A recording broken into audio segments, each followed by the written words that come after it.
It was just inside these doors where the daring daylight robbery occurred. A witness inside the bank at the time telling A News that it was around 3 o'clock when 3 men entered, each of them clad in hoodies and masks, and each of them brandishing a gun. It was a little abusive with one of the girls. He kind of put a gun in her back, you know. Then after they left, it was really kind of a kick in the stomach. Was, you know, thank you for your cooperation. Well, you know, what are you supposed to do? I mean, you're not going to play a hero when you got guns showing anyway. News is not good news when it comes to the ongoing civic strike. However, talks have been continuing here all day at the Holiday Inn Select on Huron Church. The Ford test track, however, was a much different scene, home to conflicting opinions and boiling frustration.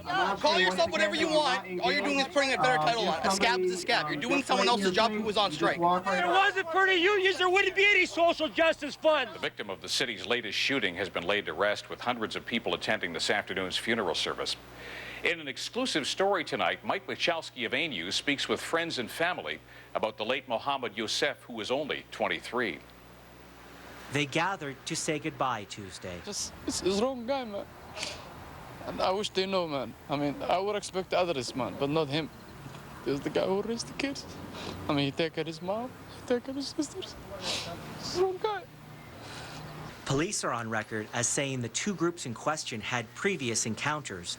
Rumors of possible gangs, drugs, or both have also emerged. Running around saying it's violence and drug-related and all this, because none of it is not even close, you know? I want everyone to know who this guy really was. You can run down to his high school, go down to his grade school. I mean, everyone here knows him. We all grew up with him. We know he's far from that, you know? Behind the wheel of this go-kart, Gary Heisler, if only momentarily, is once again free.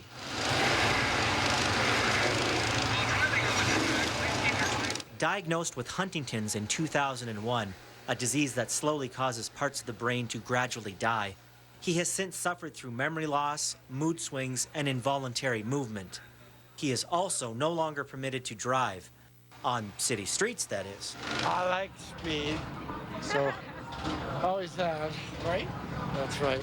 I can still do it. To be able to go out on that, it still shows what people with Huntington's can still do. This is the 7th annual Huntington's Indy, or Race for the Cure. Over the years, they've raised almost $100,000 to go toward Huntington's research. It was in this alley directly behind me where Summers was found by authorities about 10 p.m. on Monday evening, battered and beaten and suffering from a severe trauma to the left side of the head. He was later transported to hospital, where he has since succumbed to his injuries. I used to hear them screaming and yelling all the time, fighting, and they were always drunk, so. And there was a little girl and a woman that used to live there too, trying to stop them to fight all the time, from fighting. The men, it's pretty trippy having a murder like right down the street from me. Windsor never used to be that way.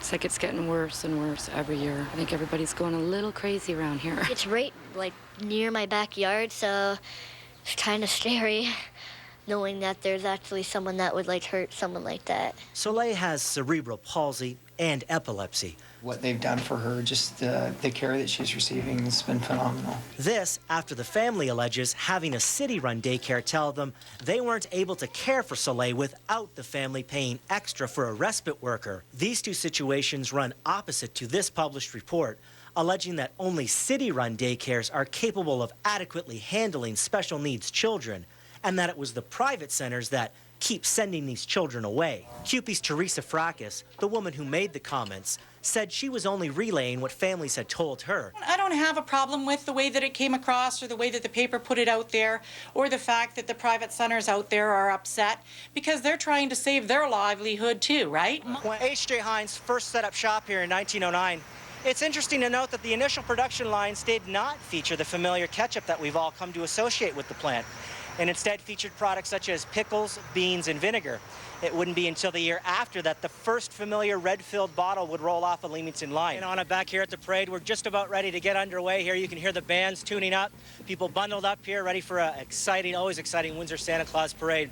And just before we let you go, I just wanted to let you know I saw the first snowflakes of the season down here, so Christmas both in the air and on the streets here in Windsor today. Oh, fantastic.